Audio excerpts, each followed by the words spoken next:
You know what is a circle? What is this? Centre. ये बीच में जो होता है that is the centre of the circle. इस सेंटर की वजह से ये सर्कल बनता है. बराबर है ना? अब ये सर्कल से यहाँ तक ऐसे लाइन जाती है, उसको क्या बोलते हैं?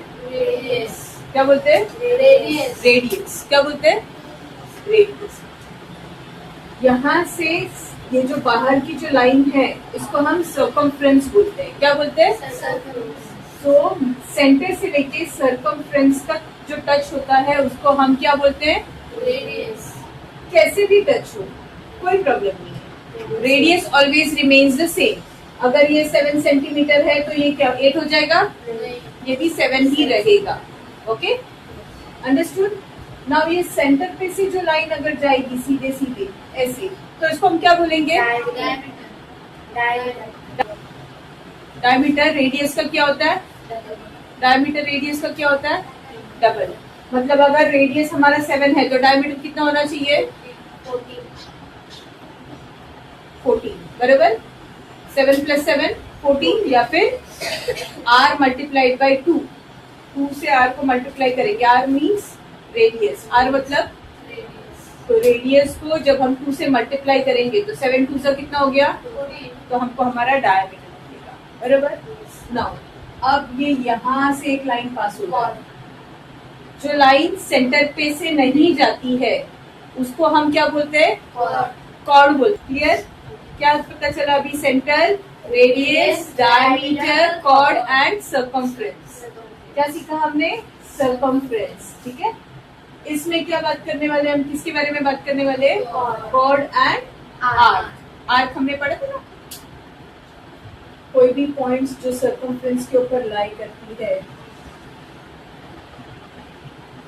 Now this AB is your arc. AB is your arc.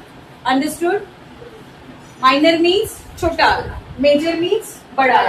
अभी यहाँ से यहाँ माइनर है और यहाँ से यहाँ तक अगर मैं लूँ तो मेजर. मेजर आर्क मीन्स बड़ा वाला आर्क. मेजर मीन्स बड़ा वाला आर्क. माइनर मीन्स छोटा वाला आर्क. ओके. मेजर मीन्स बड़ा वाला आर्क. माइनर मीन्स छोटा वाला arc. Okay. Semi circular means, semi means half. Semi means half. Okay. तो एक सर्कुलर का, एक सर्कल का half circle is called semi circular. Okay. एक पूरे सर्कल का half circle is called semi circular. Okay. Now see there is major given. पहले मुझे बताओ, हमने पहले से पढ़ा है कि एक पूरे सर्कल का मेजरमेंट कितना होता है? कितना होता है? 360 डिग्री. कितना होता है? 360 डिग्री मेक्स 1 कंप्लीट सर्कल. एक पूरा सर्कल 360 डिग्री का होता है. क्लियर है? अंडरस्टूड? तो हाफ कितने का हो गया? 180 डिग्री. तो ये एक सर्कल का अगर हम आधा करेंगे, ओके, समझो ये हमारा सेंटर है, हम इसका आधा कर रहे हैं, तो ये आधा सर्कल कितने का हो गया? 180 डिग्री. 180 डिग्री का कितने का हो जाएगा? 180. क्लियर है? Is it visible to you? Next, what is the major of minor arc? Minor arc का मेजर क्या होगा? माइनर आर्क का मेजर क्या होगा? 180 डिग्री से कम होगा. अगर 180 डिग्री हो गया तो वो तो सेमी सर्कुलर आर्क हो गया. अगर 180 डिग्री हुआ तो मतलब वो तो सेमी सर्कुलर हो गया ना. सेमी सर्कुलर का मेजरमेंट कितना है? 180 degree. Semi circular means half circle. बराबर. तो वो 180 डिग्री का हो जाएगा. पूरा सर्कल इज 360 डिग्री. तो हमारा माइनर आर्क कितने का हो गया? 180 डिग्री से कम. Less than 180 degree. 180 डिग्री से कम. तो फिर मेजर आर्क कितने के हो जाएंगे? More than 180 degree. मतलब 180 डिग्री से ज्यादा हो जाएंगे. कितने हो जाएंगे? 180 डिग्री से ज्यादा. अब वो 180 डिग्री से ज्यादा कितना भी हो सकता है, लेकिन वो 180 डिग्री नहीं होगा. समझ में आया? 180 डिग्री से कितना भी ज्यादा हो सकता है, 81, 81 हो सकता है, 182 हो सकता है, 83, 93 कुछ भी हो सकता है, लेकिन वो 180 नहीं हो सकता। अगर 180 हुआ तो वो क्या बनेगा, सेमी सर्क्यूलर आर्क बनेगा। क्या बनेगा, और 360 हो गया तो पूरा एक circle. Understood? Is it clear? See there is a circle given, this is the center.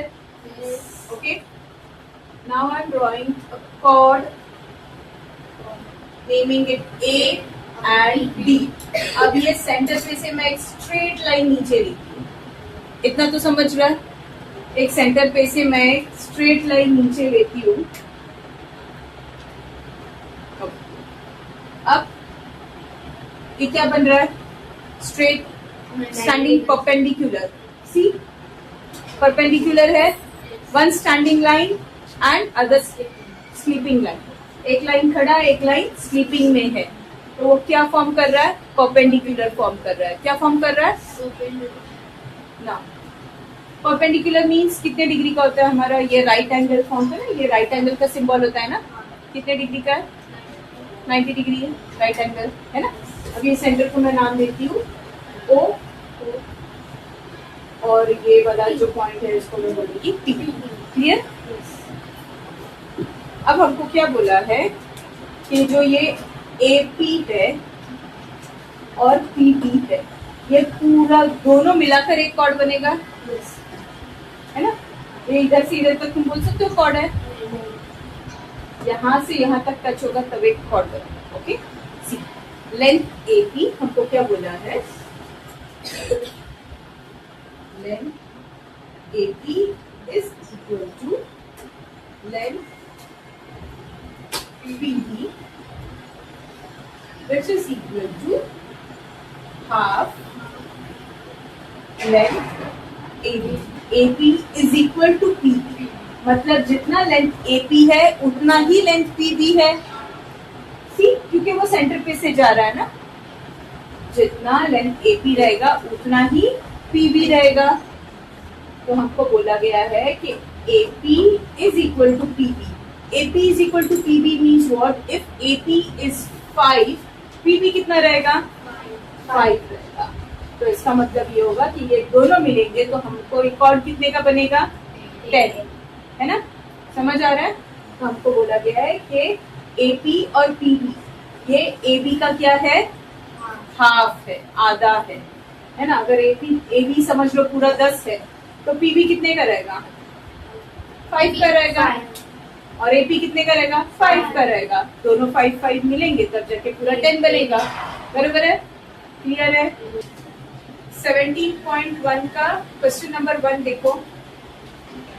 In a circle with center P, chord AB is drawn of length 13 centimeter. Sec PQ is perpendicular to chord AB. Then find length QB. Okay. Now this is a center. क्या नाम है centre का, P, और एक chord दिया है AB, तो centre से परपेंडिकुलर है। chord का नाम क्या है, AB, और जो परपेंडिकुलर है वो है Q। ओके, लेंथ क्या दिया है हमको, AB का लेंथ कितना बताया, 13 सेंटीमीटर। ओके, अब हमको क्या फाइंड करना है, QB। अभी एक एग्जांपल देखा था हमने, वेरी इजी इट वाज, है ना। क्या बोला था हमको, फॉर्मूला क्या था हमारा, AQ is equal to QB which is equal to half of AB। याद है फॉर्मूला, बराबर है। हमको जस्ट फॉर्मूला लिखना है और वैल्यूज पुट करने हैं। ओके, तो फर्स्ट लिख के लेते हैं कि हमको दिया क्या क्या है। क्या दिया है हमको, लेंथ AB दिया है, कितना है, 13 सेंटीमीटर। नेक्स्ट हमको क्या बोला है कि सेक PQ is perpendicular to chord AB। Okay, ये क्या है, गिवन है। बराबर, ये हमको दिया हुआ है। नाउ हम क्या करते हैं, हम अभी फॉर्मूला लिखते हैं जो हमको फॉर्मूला दिया है। फॉर्मूला क्या दिया है, QB, length QB is equal to half length AB, बराबर। Length QB is half of length AB, right. तो अभी हमारे पास क्या है, AB है, QB है क्या, नहीं है, वो हमको क्या करना है, फाइंड करना है। QB क्या करना है, हमको फाइंड करना है। तो हमारे पास QB नहीं है तो हम उसको वैसे ही लिखेंगे, length QB is equal to half multiplied by क्या आ जाएगा, 13। ओके, चलो अब बताओ कैसे सॉल्व करना है। Length QB is equal to half, half को भी कैसे ये करेंगे, 13 वन सा 13, और 2 को वैसे ही लेंगे। अब इसको डिवाइड करो, डिवीजन नहीं आता तो मैं यहाँ पे हेल्प कर देती हूँ। से 2 के टेबल में 13 आता है नहीं, कितना आएगा, उससे छोटा नंबर लेना पड़ेगा। कितने टाइम्स, 2 6 12, रिमेनिंग इज 1। पॉइंट देके हम 0 लेंगे। अभी 2 के टेबल में 10 आता है, कितने टाइम्स, मिल गया आंसर। तो जब हम 13 से 2 को डिवाइड करेंगे तो हमको आंसर मिलेगा 6.5। So therefore length QB is equal to 6.5 क्या दिया है, centimetre. Okay, is it understood, clear है।